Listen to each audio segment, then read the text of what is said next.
এই গাড়িটি আমি সেকেন্ড হ্যান্ড কিনেছি। কেনার পরে আমার মন মতন হয়নি, তাই কিছু পার্টস লাগিয়ে নিয়েছি এবং মন মতন করে নিয়েছি। কেনার পরে আমি সর্বপ্রথম যেটি করেছি, এই গাড়িটির যে স্টার্টিং রয়েছে সেটাকে ফ্রি করার জন্য এটি খুলেছি।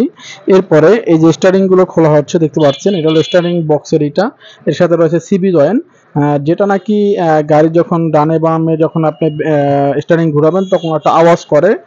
তো এই গাড়িটা হালকা একটু আওয়াজ করে, আগেই বলে সিগন্যাল গাড়ি কিনলে টুকটাক কাজ করতেই হবে।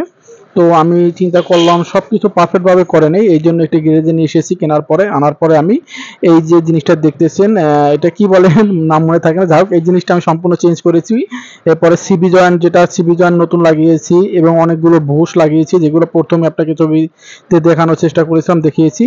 যাই হোক, তো এটা হলো স্টার্টিং বক্স যেটি রয়েছে, এটাকে আমরা গিরিজ দিয়ে এবং ভালোভাবে, এটা একটা বেয়ারিং সমস্যা ছিল হালকা পাতলা, যা হোক চলতো, তারপর আমি বেয়ারিংটা চেঞ্জ করে নিয়েছি এবং সুন্দর করে এটাকে তারা গিরিজ দিয়ে আবার পুনরায় ওকে করে দিয়েছে, স্টার্টিং বক্স যেটাকে বলা হয়। স্টার্টিং বক্সের পরে আমার মনে হলো যে হালকা একটু আওয়াজ করে, এই জন্য আমি চিন্তা ভাবনা করলাম যে এটা কিসের জন্য। তারা বললো এটা সিবি জয়েন্ট প্রবলেম। তো চিন্তা করলাম তাহলে দুটো সিবি জয়েন্ট নতুন লাগিয়ে নেই, যাহলে আমার কাছে ভালো লাগবে, গাড়িটা স্মুথ মনে হবে। তো যেই বলা সেই অনুযায়ী কাজ। তো দুটা সিবি জয়েন্ট কিনে নিয়ে এসেছিলাম। এগুলো হলো বুশ, অর্থাৎ রাবারের বুশ, আর এই হলো সিবি জয়েন্ট, দেখতেই পাচ্ছেন। এই সিবি জয়েন্ট দুটি আমি কিনেছি 3500 টাকার মতন, দুইটি সিবি জয়েন্ট। একটা সিবি জয়েন্ট হালকা সমস্যা ছিল, তাই আমি দুটোটাই চেঞ্জ করে নিয়ে এসেছি। এরপর সিবি জয়েন্টটা লাগিয়ে নিলাম। তো কমপ্লিট ভাবে কাজগুলো করে নিয়ে এসেছি। আর রাবারের অনেকগুলো বুশ ছিল, সেগুলো কিনে এই রাবারগুলো লাগিয়েছি, কারণ কিছু কিছু জায়গা রয়েছে রাবারের বুশগুলো চেঞ্জ না করলে আপনার সাউন্ড করে। তো সেই ক্ষেত্রে আমি অনেকগুলো রাবারের বুশ চেঞ্জ করে নিয়েছি, নতুন রাবারের বুশ লাগিয়ে নিয়েছিলাম। আর গাড়িটার লুকিংটা দেখতেছেন অনেক সুন্দর। পিছের যে বাম্পারটা রয়েছে, বাম্পারটাও ঝালাইটা খুলে গিয়েছিল যখন আমি গাড়িটা এনেছিলাম, তখন উঁচা ঠালার ভিতরে পড়েছিল, ভাঙ্গা রাস্তা দিয়েছিলাম। আর আমার গাড়ির ভিতরে রয়েছে একটি চাকাটা বেশি ভালো ছিল না, তারপর আমি এটার ভিতরে একটি, যেটা এক্সপায়ার চাকা বলা হয়, একটা নতুন টিউব লাগিয়ে নেই। আর তাছাড়া আমি গাড়িতে সম্পূর্ণ নতুন একটি মোবিল চেঞ্জ করি।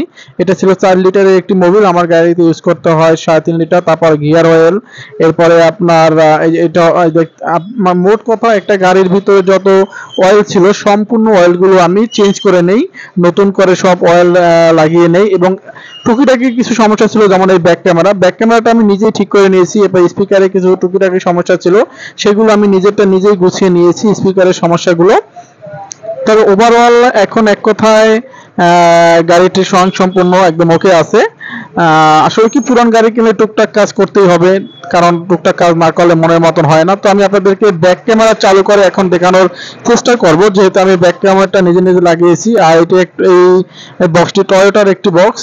যাই হোক, আমি এটা, এই যে আপনাদের এখানে আমার আসলে মেমোরি কার্ড লাগানো, সেই জন্য গান চলতেছে। তো আমি আপনাদের ব্যাক ক্যামেরার লাইন দিয়ে দেখাচ্ছি। এই যে দেখতেছেন, এটা হলো আমার ব্যাক ক্যামেরাটাও ভালো আছে। যাই হোক, গাড়িটা আমি কেনার পরে ইন টোটাল প্রায় 19,000 সামথিং টাকার কাজ করেছি। এখন আমার মন মতন হয়েছে, কোনো সমস্যা নেই, এখন আমি গাড়িটি অনায়াসে চালাতে পারি। যাই হোক, আর গাড়িটি আমি ঢাকার থেকে আনার জন্য একটি ড্রাইভার হায়ার করেছি, যেহেতু আমি নতুন চালাতে পারি না, তাই ড্রাইভারকে আমার গুনতে হয়েছে 5,000 টাকার মতন।